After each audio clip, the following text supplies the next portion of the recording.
Okay, good morning, everybody, or evening, depending on where you are on this beautiful earth. I am joined today by the wonderful Beatrice Boots, who is one of my clients inside of Four Eagles Publishing. She's currently writing in Phoenix Rising, which is a multi-author book project that we have going on.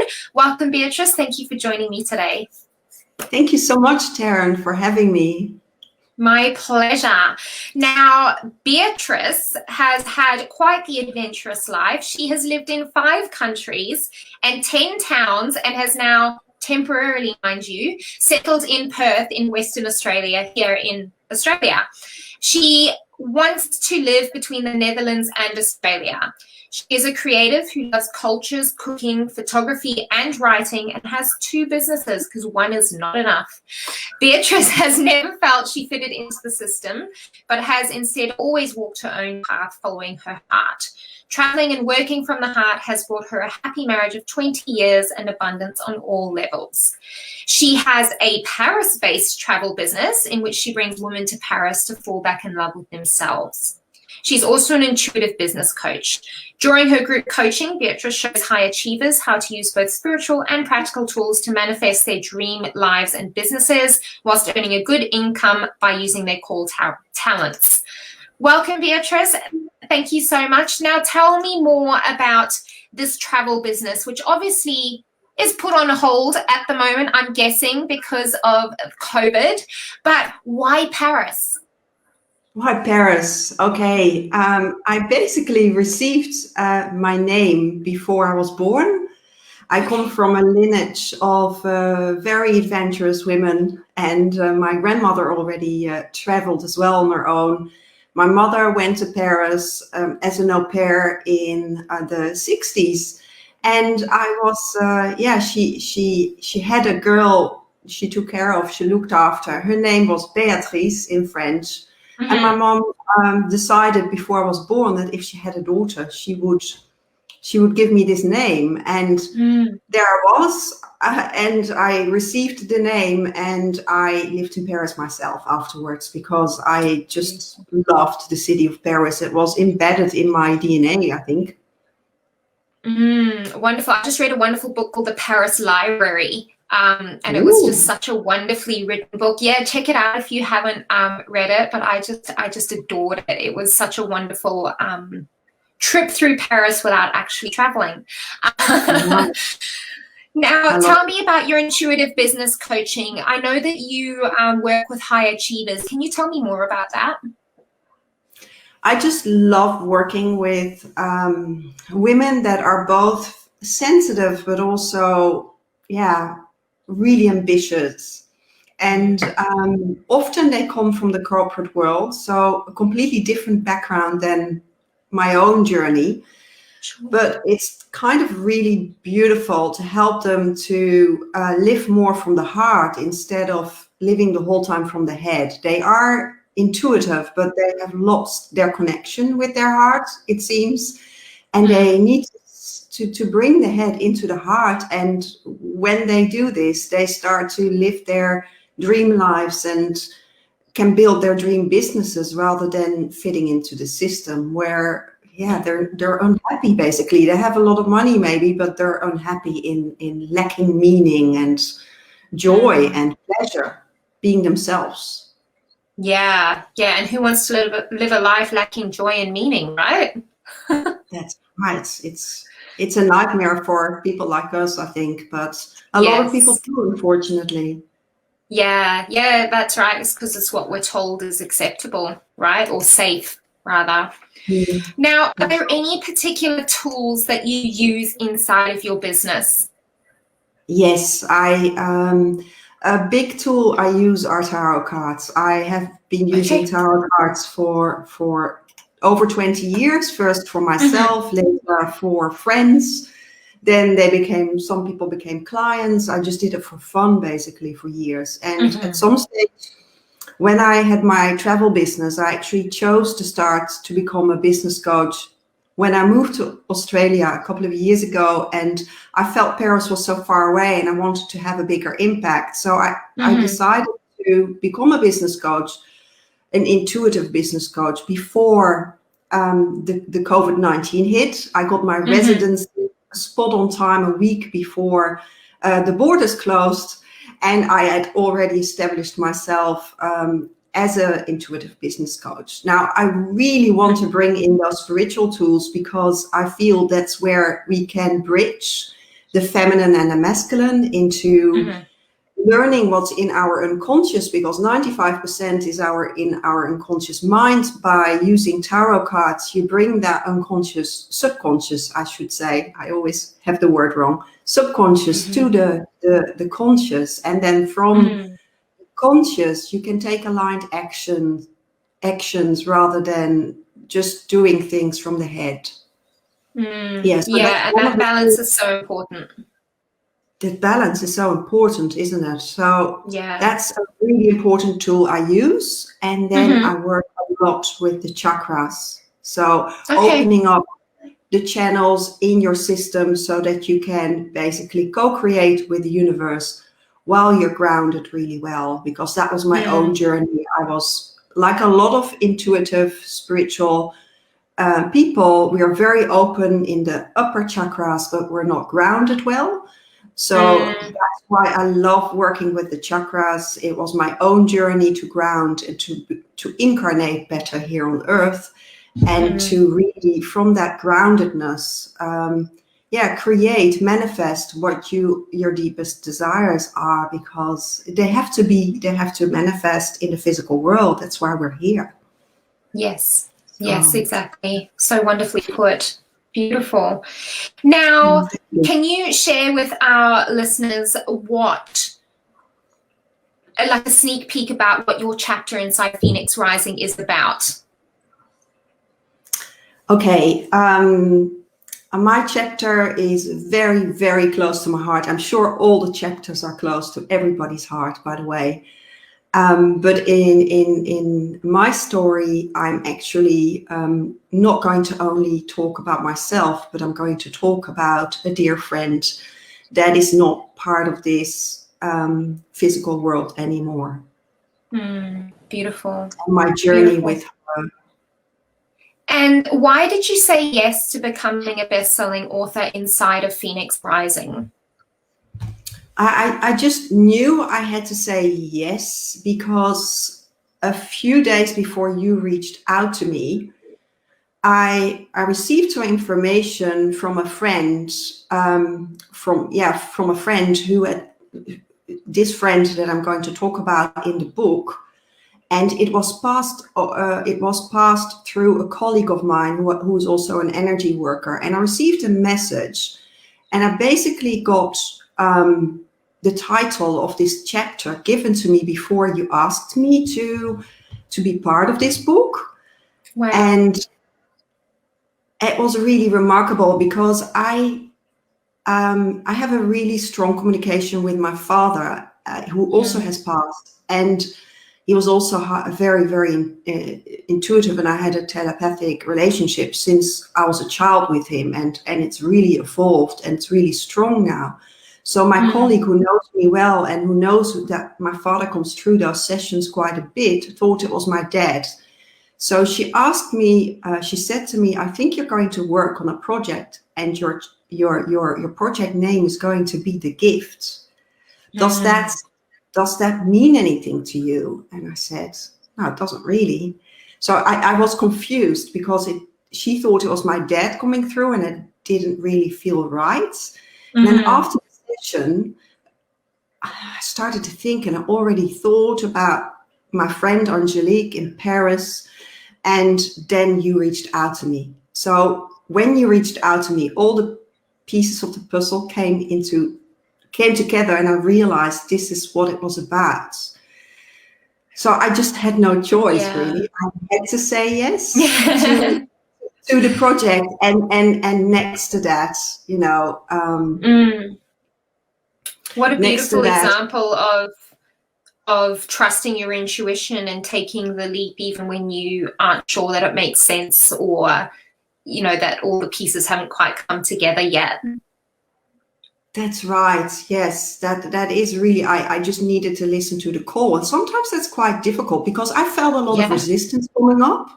Yes. And I had to work through that resistance before I could say a full yes, although my subconscious already told me it's yes. But I couldn't say it yet because I had to work through those resistances. Yeah, yeah. I remember on our call, you were like, oh, I I was just just need to like, think no. about it. And your face was like terrified. And and then you're like, I've already said yes, but I need to think about it. But I've said yes. And I was like, okay, I get it. I can see what's happening here, because it's that fear. And when you are telling real stories, authentic stories that connect with people, it requires you to be vulnerable, and vulnerability is scary. That's right. And I do find that I'm sure everybody does. It's really difficult to be vulnerable because you're exposing yourself. And this is probably why I had my Pure Paris travel business, because I was hiding behind that normal kind of business. And so I'd already come out, luckily, out of the closet with my spirituality at the start of 2020. And then when you reached out to me, there was other reasons why I said yes. There was also this, I asked you, why did you pick me? I was curious. I wanted to know, why did you choose me? Because it felt like I was the chosen one. And it is because you are very specific in who you want to work with. And I love that. Yeah. And when you said you picked me intuitively, that for me was the confirmation that this agreement that I think I had with my friend Angelique before we even came into this world was actually also a triangle agreement. It was almost like you were part of it, and I felt like you are the one that's going to help me to bring it out more physically, or to help us both tell this story and bring it out to the physical. So that's beautiful. That was awesome. There are definitely no mistakes, are there? And I do a lot of my work intuitively, even when it doesn't make sense, which is, can be quite scary in business when you've got a client saying, I want to pay you this. And you're like, well, no, I don't want it. Thank you. That goes against everything that we're kind of taught to do, right? But I do think it's very important for us in all areas of our life to be conscious of who we are inviting to share our space with. Because if we invite people in who are going to drag us down, make us question ourselves, who are just going to invite in that lower level energy, it just affects every aspect of your life and your being. And it's not worth it, no matter how much the price tag is on that. And you need to question, how much of yourself you're willing to sacrifice in order to make money or get ahead or do whatever it is that you're trying to achieve. That's right. And that's a journey in itself, I feel, because it's not something from day one. And, a lot of people that will be watching this show, like I am and you are, we're all pleasers. So we want to help everybody, want to save the world. But as long as you can stay stuck in that energy, you're not going to really help the people that you need to help, that need your help most, and that resonate with you, and that really want to work with you and want to pay their money for the results. And this is probably also why, is another third reason why I knew I had to say yes, because I had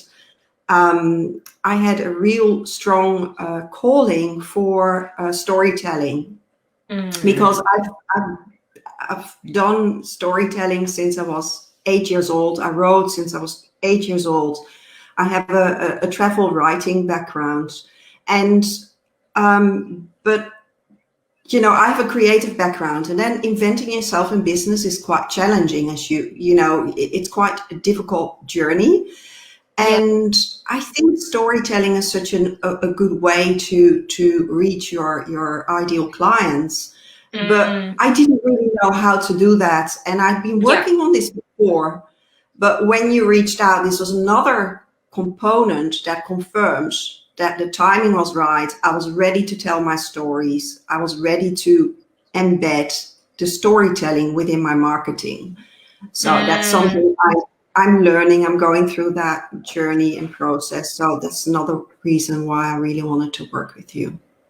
Yeah, and I was just having this conversation with another author who is in Phoenix Rising earlier this morning about Yeah. the power of storytelling to connect and to move people. And traditional marketing doesn't teach us to tell stories. It's like, don't talk about yourself. You need to be talking about the reader all the time, or your ideal client all the time. And you need to be pointing out what they get and what they don't get and what's included in the package and X, Y, and Z. But I completely disagree. Are those things important? Yes, but that's not what they need to make a buying decision, right? What they need to know is who you are. Because let's take intuitive business coaching for an example.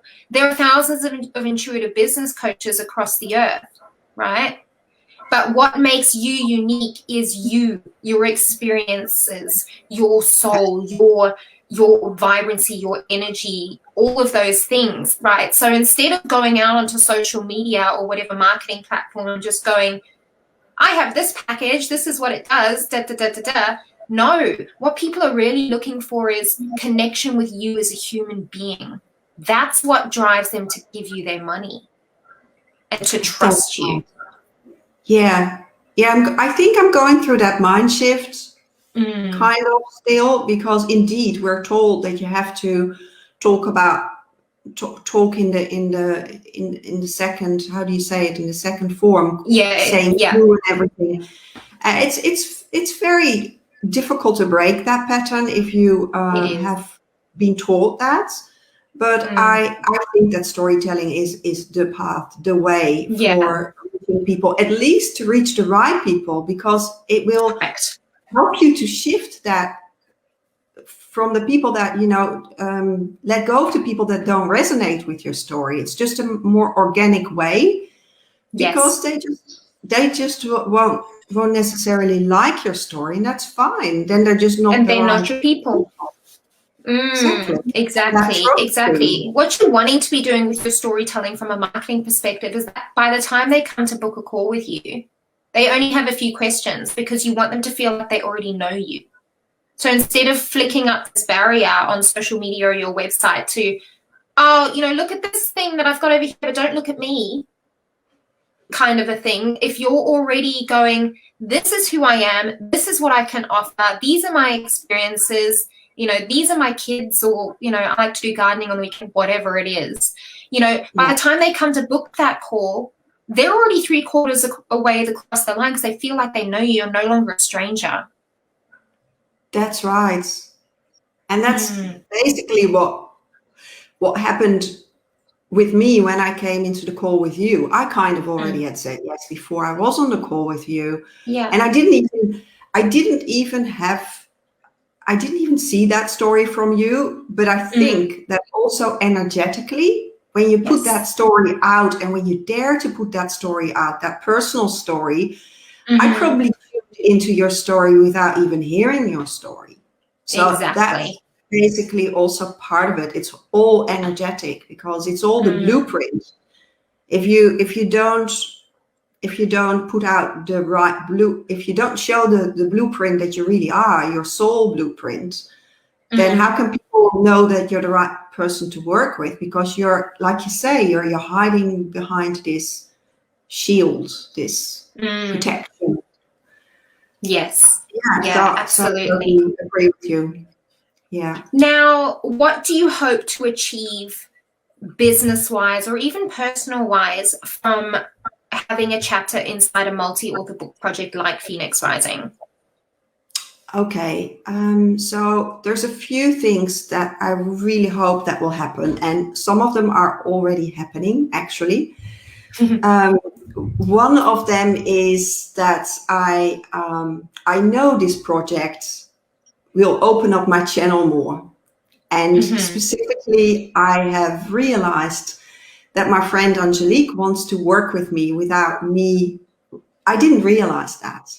I kind of was put off, because when I was very open as a child. I was helping people to pass as a child. They always came to me for help. So this is a very natural thing for me. But when I was in my early 20s, I had huge headaches, and my mum was not very spiritual at all. She was very down to earth, not spiritual at all, but she was very caring, and she realized I needed help. So when she offered me to go to a regression therapist, I said yes to that. And at the regression therapist, I actually asked for it to stop, because I was so open, I couldn't deal with it. I wasn't grounded in my body. I wasn't incarnated probably fully, and I didn't realize that that was happening. So I asked it to stop, and it stopped. And Wow. probably because it was blocked so much. So I asked it to be blocked. It was honored, but that's why my communication with the other dimensions did dim. And I feel Angelique is there to help me to open it up again. And this project is giving me the opportunity to really reconnect with her. And this morning, actually, I did connect with her. And I think it was the first time I did personally, because I have somebody else that helps me connect with her. But this morning, Sure. I opened the communication directly, and that was big. So Wow. that's to say that this is already happening as we speak. Amazing. So it's unfolding. Yeah. So that's a So very good. important part of what I hope to happen. I hope that it will continue, and I think it will. And then secondly, I would really hope for my voice to be coming through more fully, that I can speak to the people who need me and who want to work with me, because I know I have a big life purpose, and I know those people have a big life purpose, and that's my drive. So I really hope to come out of that shell. I started to read your story from the Wilds woman yesterday late at night. I didn't completely finish it because it was late, but I felt, yes, that's true. You know, me too. I was so shy. I was so weird that I just fitted in. I although my working life I didn't fit in, I still try to fit in. And that's what I'm really working through. And I hope that this will help that voice opening more fully to come to fruition, I suppose. Yeah. Beautiful. Wonderful. Yeah. Okay. And then, I have there's another more. one. There's more. Tell me all the things. Yeah, no, I just want to say one more thing. Sure. Thank you so much for listening. I really hope, of course, and I want to say this because I feel it's important for everybody that listens to this interview. I hope, of course, to find the clients through it, as that is the goal at the end of the day. Finding more clients, earning more money, it giving you, allowing, accepting more abundance into your life, so that you can live the dream life you came to Earth to live. I want to live partially in Europe, partially in Australia. I need funds for that, but I know that through living that dream, releasing my husband from his job, I feel that will open up so much that I will be of much better service to humanity and to the world, basically. Yeah, wonderful.